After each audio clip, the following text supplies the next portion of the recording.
3월 첫째 주 주일 아침입니다. 교우 여러분 모두 평안하시죠? 오늘은 코로나 바이러스로 교우들 각자 있는 자리에서 예배하게 되었습니다. 온라인으로 예배하지만 동일한 하나님의 임재와 은혜가 있는 주일 아침 되시기를 바랍니다. 우리 함께 침묵으로 기도하시면서 3월 첫 주일 예배를 시작하겠습니다.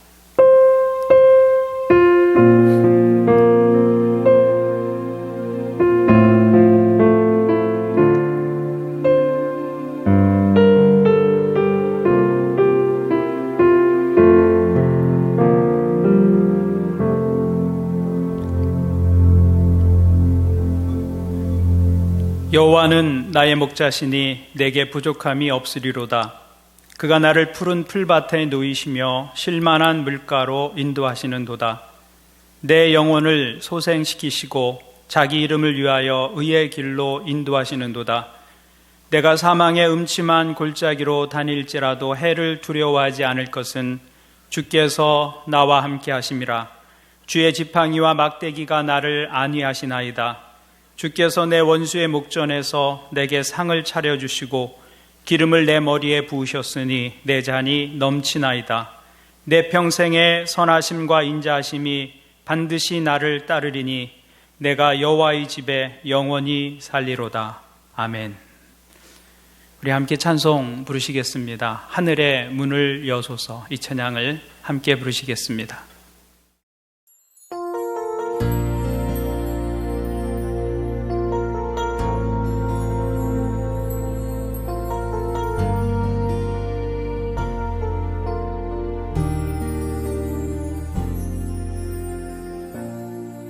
하늘의 문을 여소서. 이곳을 주목하소서. 주를 향한 노래가 꺼지지 않으니 하늘을 열고 보소서. 이곳에 임재하소서. 주님을 기다립니다. 기도의 향기가 하늘에 닿으니 주여 임재하여 주소서. 이곳에 오셔서 이곳에 앉으소서. 이곳에서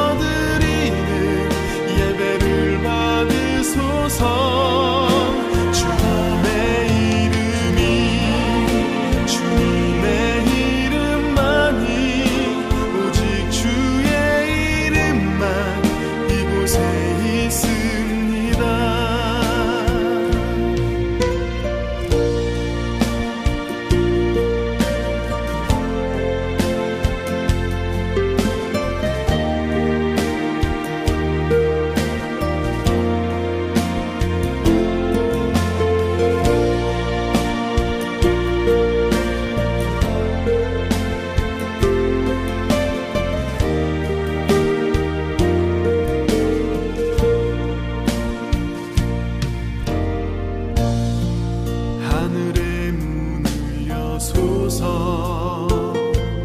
이곳을 주목하소서. 주를 향한 노래가 꺼지지 않으니 하늘을 열고 보소서. 이곳에 임재하소서. 주님을 기다립니다. 기도의 향기가 하늘에 닿으니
우리 함께 기도하겠습니다.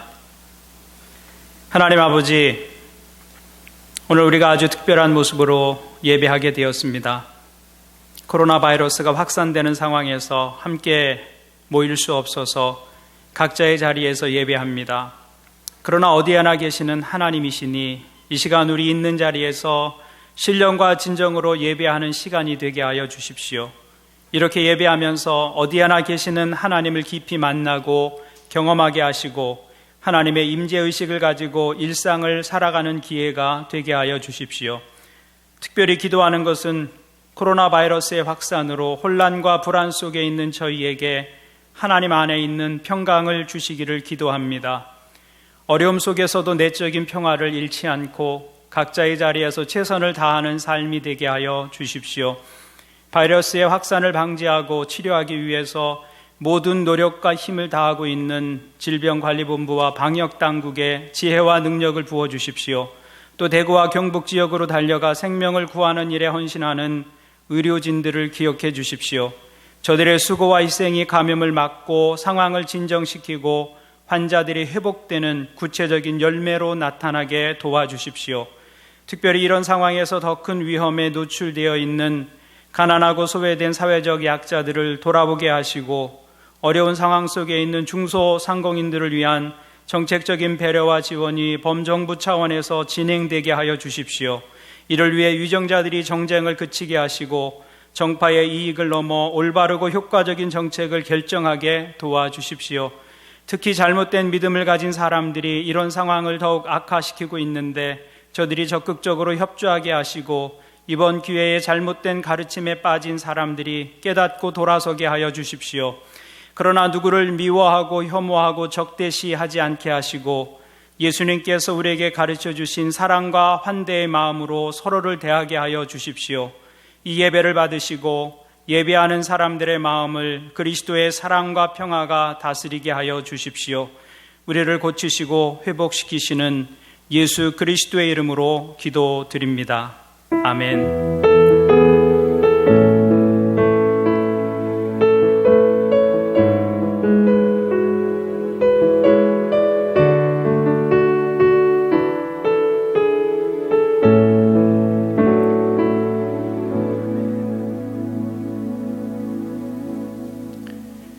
교회 소식을 알려드리겠습니다.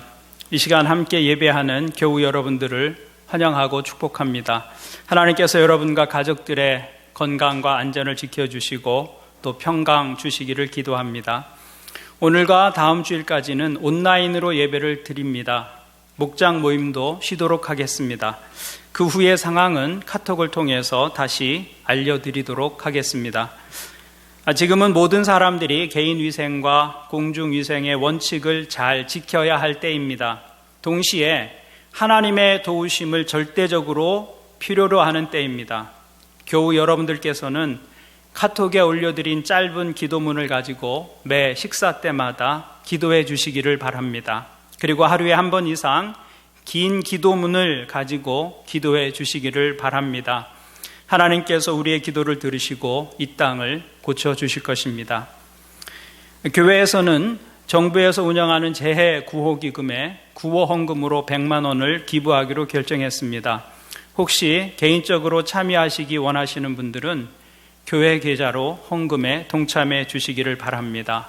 구호헌금은 송금자 이름 옆에 구호라고 적어주시기를 바랍니다. 당분간 교회에서 진행하는 모든 사역은 중단합니다. 다시 모여서 예배 드릴 때까지 신약 성경 통독을 마치지 못하신 분들은 신약 통독을 완료하는 기회로 삼으시기를 바랍니다. 필요한 공지사항이나 변경된 계획들은 카톡을 통해서 알려드리겠습니다. 이 상황이 속히 진정되고 회복되기를 계속해서 기도해 주시기를 바랍니다. 이제 우리 하나님 말씀을 같이 읽겠습니다. 오늘 우리에게 주시는 하나님의 말씀은 창세기 33장 1절부터 11절 말씀입니다. 제가 봉독해 드리겠습니다. 제가 봉독해 드리는데 여러분들은 평소에 하던 대로 1절은 제가 읽고 또 2절은 여러분들이 읽고 있는 자리에서 그렇게 교독해 주시기를 바랍니다. 야곱이 고개를 들어보니 에서가 장정 400명을 거느리고 오고 있었다. 야곱은 아이들을 레아와 라헬과 두 여종에게 나누어서 맡기고 두 여종과 그들에게서 난 아이들은 앞에 세우고 레아와 그에게서 난 아이들은 그 뒤에 세우고 라헬과 요셉은 맨 뒤에 세워서 따라오게 하였다. 야곱은 맨 앞으로 나가서 형에게로 가까이 가면서 7번이나 땅에 엎드려 절을 하였다. 그러자 에서가 달려와서 그를 끌어안았다. 에서는 두 팔을 벌려 야곱의 목을 끌어안고서 입을 맞추고 둘은 함께 울었다. 에서가 고개를 들어 여인들과 아이들을 보면서 물었다. 내가 데리고 온 이 사람들은 누구냐? 야곱이 대답하였다. 이것들은 하나님이 형님의 못난 아우에게 은혜로 주신 자식들입니다. 그러자 두 여종과 그들에게서 난 아이들이 앞으로 나와서 엎드려 절을 하였다. 다음에는 레아와 그에게서 난 아이들이 앞으로 나와서 엎드려 절을 하였다. 마지막으로 요셉과 라헬이 나와서 그들도 엎드려 절을 하였다. 에서가 물었다. 내가 오는 길에 만난 가축대는 모두 웬 것이냐? 야곱이 대답하였다. 형님께 은혜를 입고 싶어서 가지고 온 것입니다. 에서가 말하였다. 아우야, 나는 넉넉하다. 너의 것은 내가 가져라.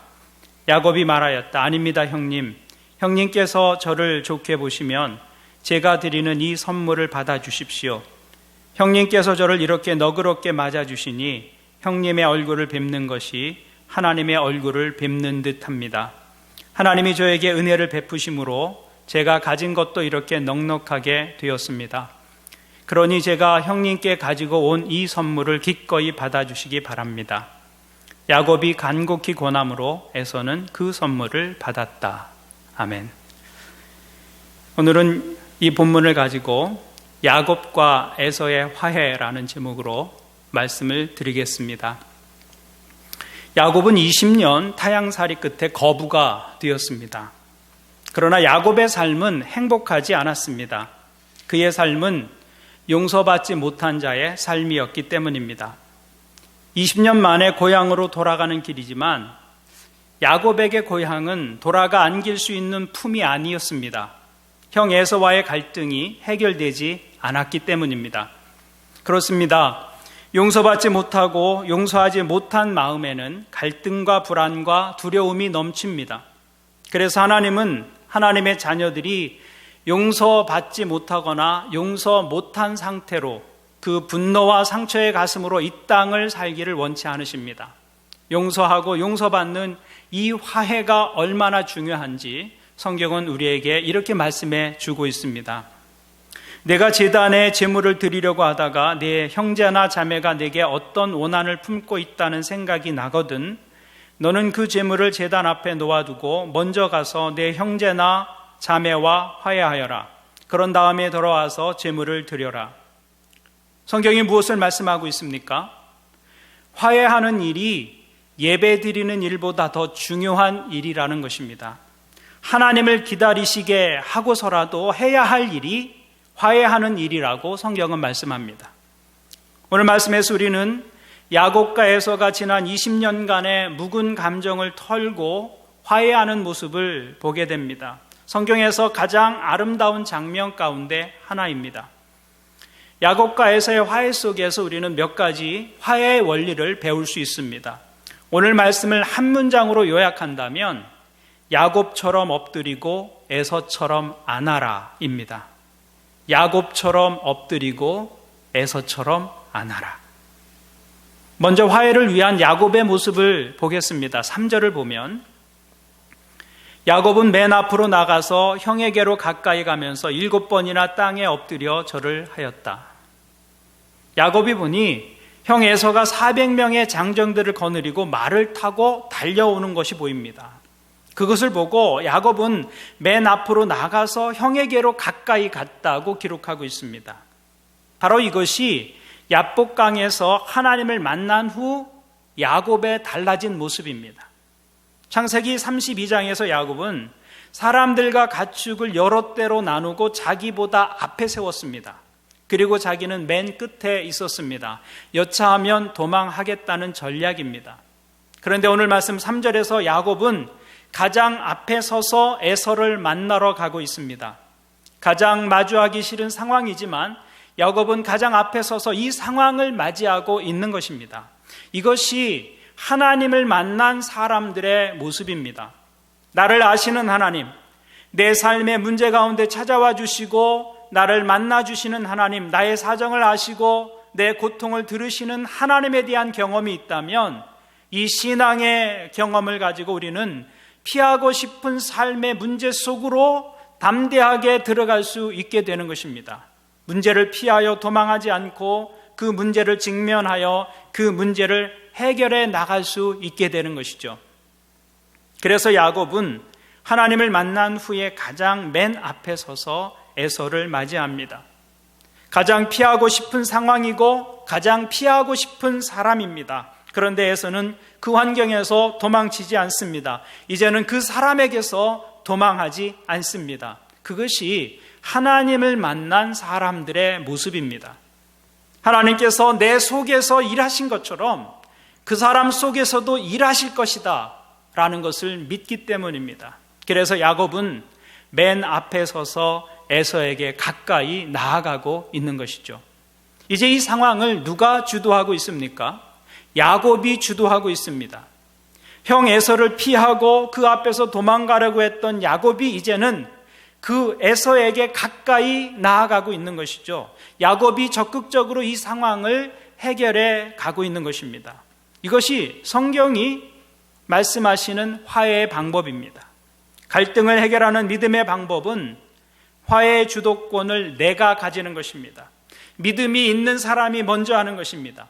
하나님의 은혜를 깨달은 사람이 먼저 손을 내미는 것입니다. 왜 그렇게 해야 합니까?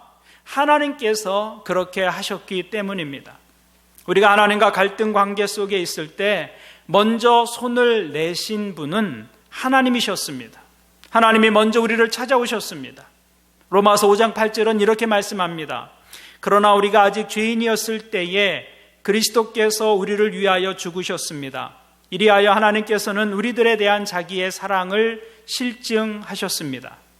성경은 우리가 아직 죄인이었을 때에 하나님이 먼저 우리를 찾아오셨다고 말씀합니다.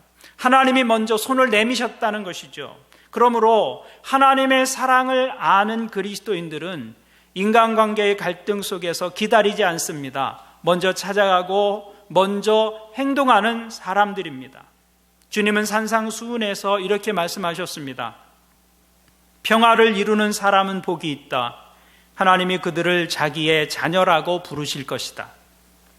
화해의 주도권을 가지고 관계의 회복을 위해서 일하는 사람이 바로 하나님의 자녀의 모습이라는 것입니다.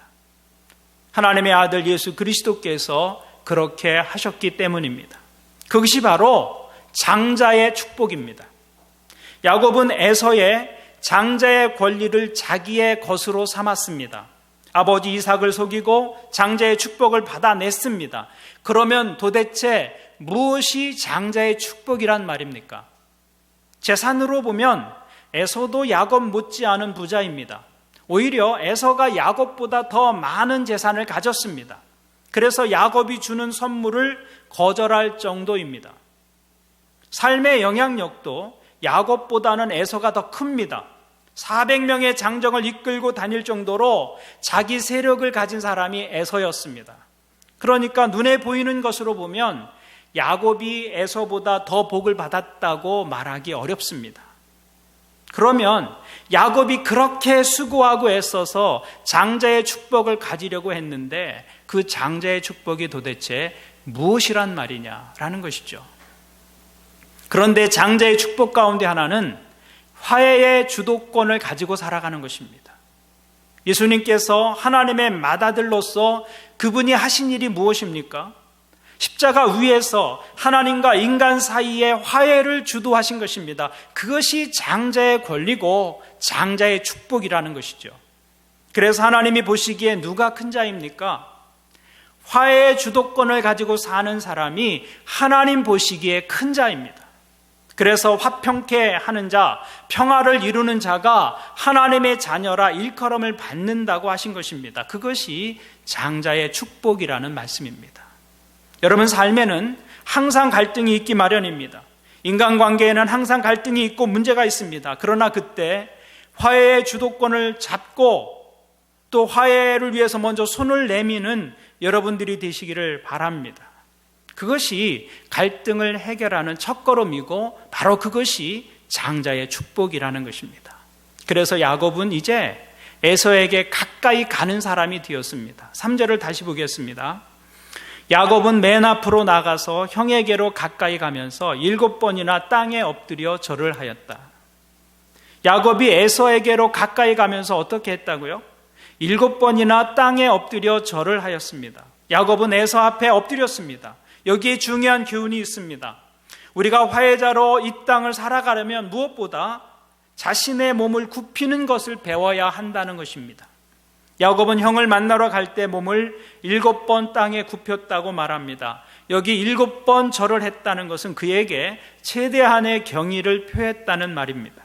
야곱은 형을 우습게 보거나 막대할 상대로 여기지 않았습니다. 오히려 형을 최대한 높이고 자기는 최대한으로 낮추었습니다. 이전에 야곱은 그렇지 않았습니다. 야곱은 절대로 남에게 굽히지 않는 사람이었습니다. 첫째가 되어야지 둘째가 되는 것을 용납하지 못하는 사람이었습니다. 그래서 형의 장자권도 자기가 가져야 되고 언제든지 자기가 앞서야만 되는 그런 사람이었습니다. 그런데 그 야곱이 달라졌습니다. 그는 에서 앞에서 허리를 7번이나 숙이면서 절을 합니다. 그리고 야곱의 그 겸손이 에서의 마음을 연 것입니다. 야곱의 겸손은 에서와의 화해를 이끌어내는 마중물과 같은 것이 되었습니다. 요즘은 마중물이라는 말 자체를 모르는 분들이 있습니다. 옛날 시골에서는 손으로 눌러서 물을 푸는 펌프가 있었죠. 펌프에서 처음 물을 기를 때는 마중물을 부어야 합니다. 한 바가지 마중물을 부어야 그 물이 지하수를 끌고 올라와서 물을 기를 수가 있었습니다. 그것이 마중물이죠. 그런데 겸손은 화해를 이끌어내는 그 마중물과 같은 것입니다. 지금 에서는 장정 400명을 이끌고 야곱을 향해 달려오고 있습니다. 그런데 에서는 아직 야곱을 어떻게 대할지 결정하지 못한 것 같습니다. 에서는 야곱이 온다니까 일단 자기 수하의 사람들을 다 모아서 야곱을 향해 오는 것입니다. 에서는 야곱이 어떻게 나올지 몰랐을 것입니다. 이전처럼 얕은 꾀를 가지고 자기를 또 속이려고 할지 아니면 진정으로 용서를 구하는 모습으로 나올지 에서는 알 수 없었습니다. 그래서 에서는 야곱의 반응을 보고 결정하려고 했던 것 같습니다. 우리도 사람을 대할 때 그렇게 할 때가 있습니다. 일단 하는 거 봐서 이렇게 반응하는 것이죠. 하는 것 봐서 나의 반응을 결정하겠다는 것입니다. 아마 에서의 심정도 그와 같았을 것입니다. 그러니까 야곱이 하는 것 봐서 에서의 그 400명의 장정들은 환영의 인파가 될 수도 있고 복수의 군대가 될 수도 있었던 것입니다. 그런데 야곱이 에서 앞에서 7번이나 절을 하며 나오는 것입니다. 7번 절을 했다는 것은 보일 수 있는 최대의 겸손과 존경을 보인 것입니다. 그리고 그것이 에서의 마음을 연 것입니다. 그래서 4절 말씀을 보면 그러자 에서가 달려와서 그를 끌어안았다. 4절에서 무엇이라고 말하고 있느냐면 그러자라고 말하고 있습니다. 이것은 에서가 야곱의 행동에 반응했다는 것을 말하는 것입니다. 그러자 에서가 달려와서 그를 끌어안았다. 야곱이 7번이나 몸을 구부리고 절을 하며 에서에게 나아가자 그러자 에서가 달려와서 그를 끌어안았습니다. 에서는 야곱의 목을 끌어안고 둘은 함께 울었습니다. 그 울음은 20년 세월의 한을 푸는 눈물이며 새로운 관계를 시작하는 기쁨의 눈물이었습니다. 우리는 여기에서 중요한 교훈을 하나 얻습니다. 진정한 화해는 자신의 몸을 굽히는 데서 온다는 것입니다. 상대를 높이고 자신을 낮추는 것이야말로 상대방의 마음을 얻는 최고의 방법입니다. 사람들 사이에 용서와 화해가 되지 않는 중요한 이유는 다 자기 입장만을 고수하기 때문입니다. 자기 견해만을 고집합니다. 그래서 이 사람 말을 들으면 이 사람이 전적으로 옳은 것 같습니다. 또 저 사람 말을 들으면 또 저 사람이 전적으로 옳은 것 같습니다. 거기에는 화해가 없습니다. 그러나 다른 사람을 이해하려고 하고 자신을 낮출 때 화해의 길이 열리게 되는 것이죠. 하나님께서도 우리 인간들을 용서하고 인간들과 화해하기 위해서 당신 자신을 낮추셨습니다. 죄인인 우리 인간을 구원하기 위해서 가장 높으신 하나님도 낮아지셨습니다.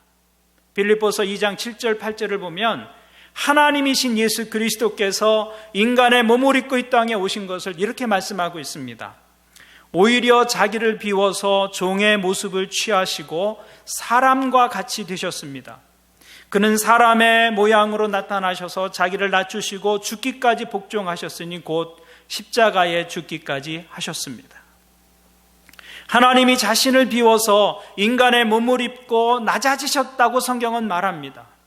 자신의 모든 권리를 다 포기하고 자신을 낮추시고 또 낮추시어 하나님이 인간이 되셨다는 것입니다. 이 하나님의 낮아지심, 바로 그것이 하나님과 인간 사이에 화해의 다리가 된 것입니다. 만약 하나님이 자기를 낮추시고 십자가에 죽지 않으셨다면 어떻게 우리가 구원을 얻고 하나님과 화해할 수 있었겠습니까?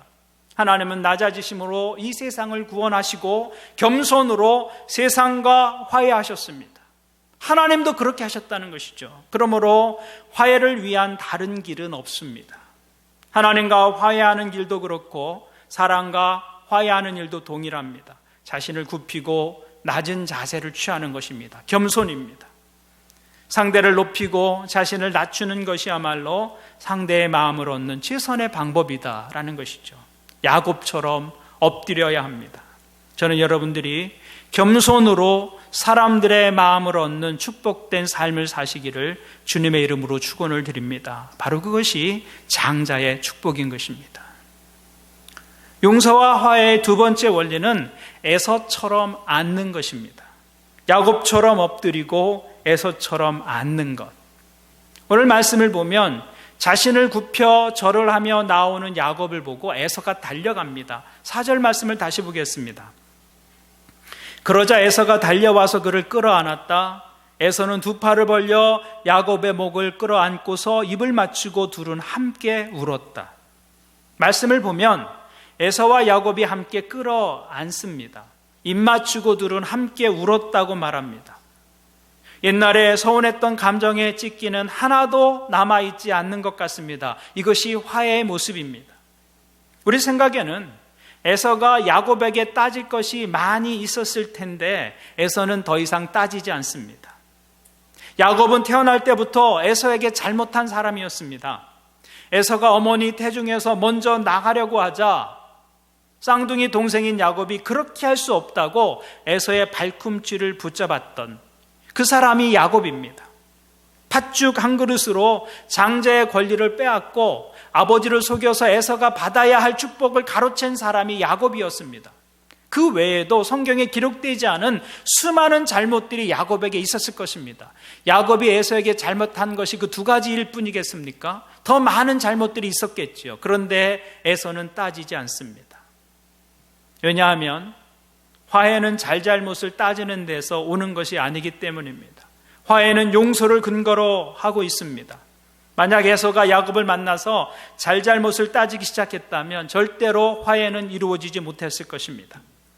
어떤 사람은 화해하러 갔다가 다시 싸우고 오는 사람이 있습니다. 화해하러 갔다가 오히려 더 크게 싸우고 옵니다. 따지기 때문입니다. 그런데 에서는 따지지 않고 야곱을 안습니다. 진정한 화해자가 되려면 조건 없이 상대를 품을 수 있어야 한다는 것입니다. 하나님께서도 우리의 과거를 묻지 않고 우리를 품어 주셨습니다.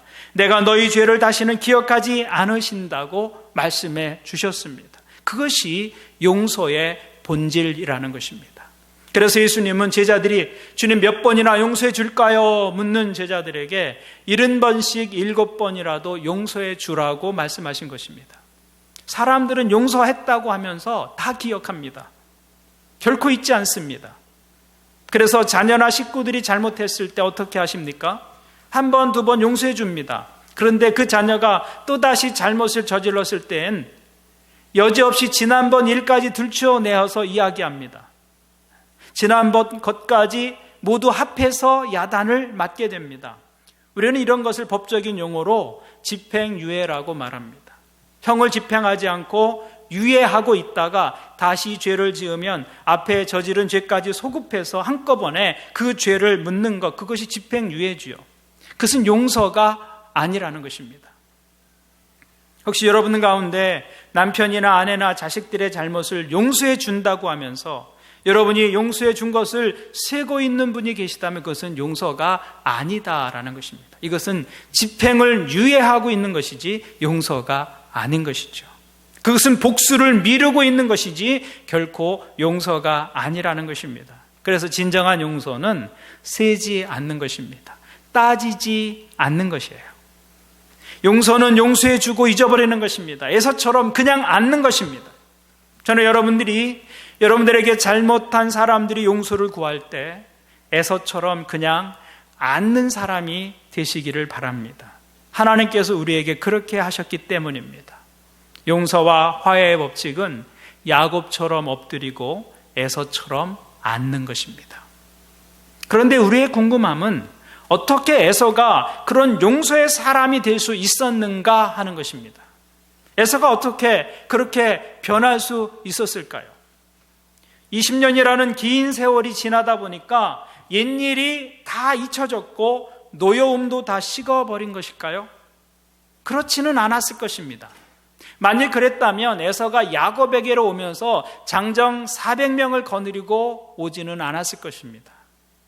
혹시 에서의 마음이 야곱이 보낸 선물에 녹아버린 것이 아닐까요? 그것도 아닐 것입니다. 에서는 야곱의 선물을 거절할 정도로 이미 넉넉한 재산을 소유하고 있었습니다. 결코 재물 때문에 오랜 복수심을 풀어버릴 에서가 아니었다는 것입니다. 그렇다면 이 화해의 힘은 어디로부터 왔느냐라는 것입니다. 그것은 바로 야곱이 변했기 때문에 에서도 변한 것이다. 내가 변하면 상대방도 변하는 법입니다. 그래서 4절에서 에서의 반응을 그러자 에서가 달려와서 그를 끌어안았다고 기록하고 있는 것이죠. 야곱의 변화에서부터 두 형제의 화해가 가능해졌다는 것입니다. 야곱이 변하자 에서가 변하는 것은 이제 하나님의 몫이 되었습니다. 중요한 것은 야곱 자신이 먼저 변해야 했다는 것입니다.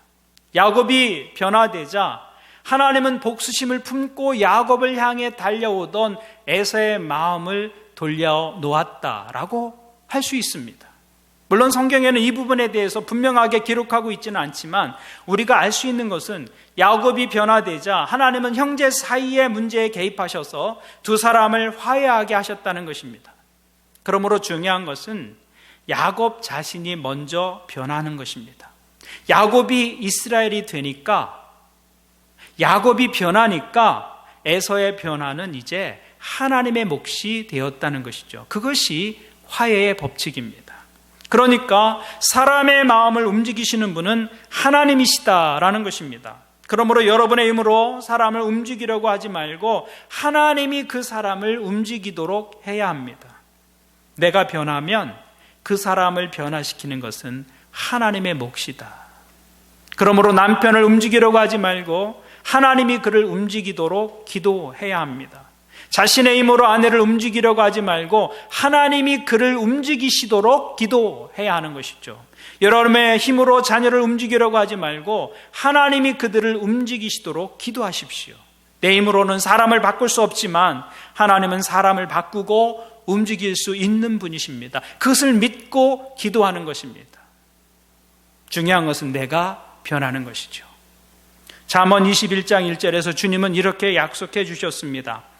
여호와께서 왕의 마음을 다스리시며 그 생각의 방향을 도랑물처럼 마음대로 바꾸신다.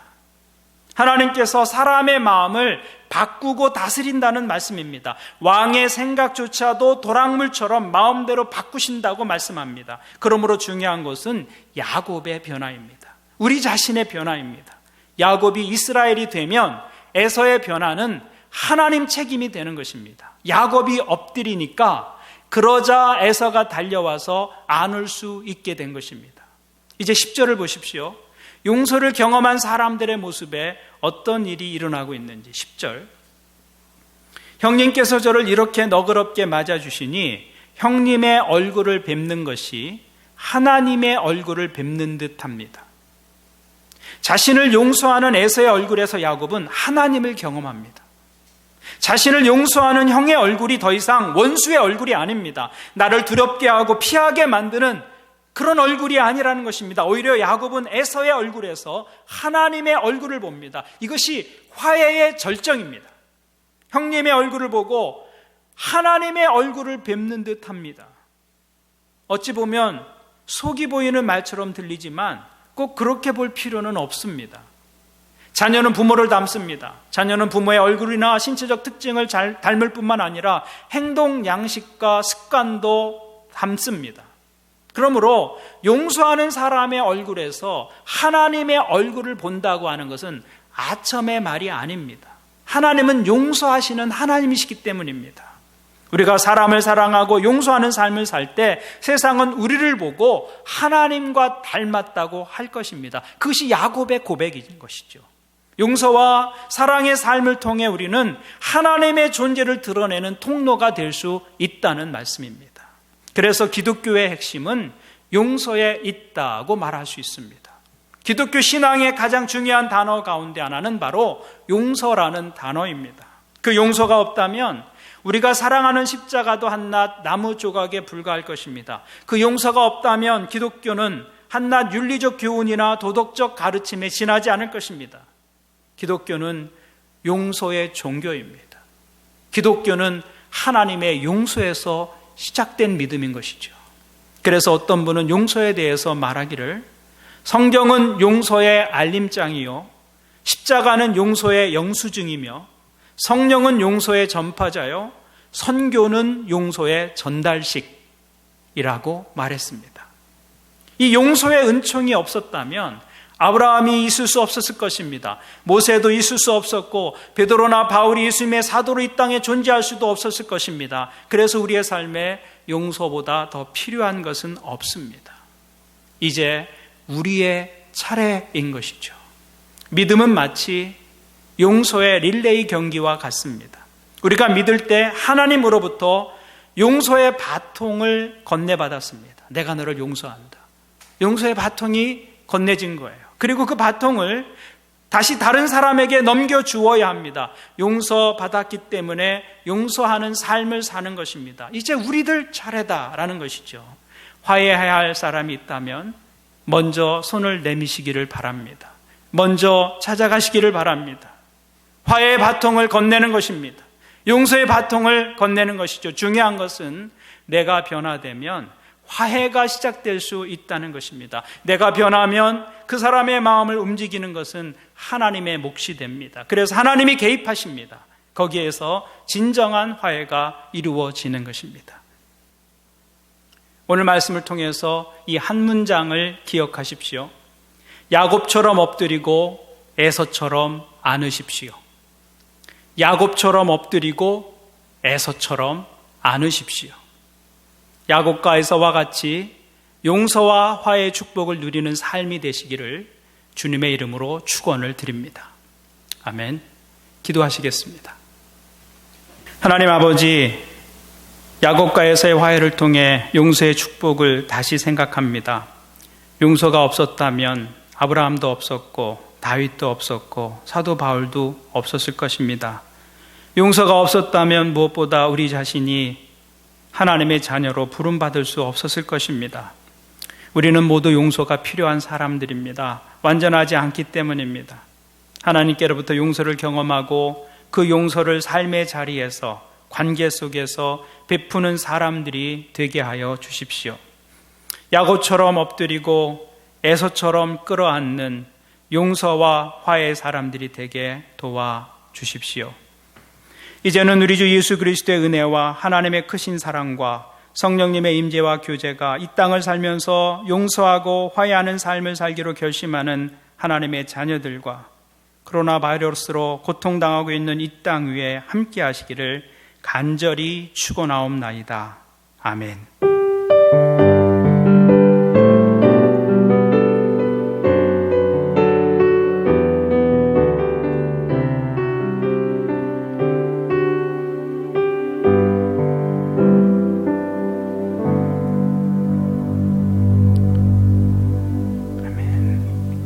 이것으로 예배를 마치겠습니다. 이제 삶의 자리에서 하나님과 동행하는 삶을 살아가십시오.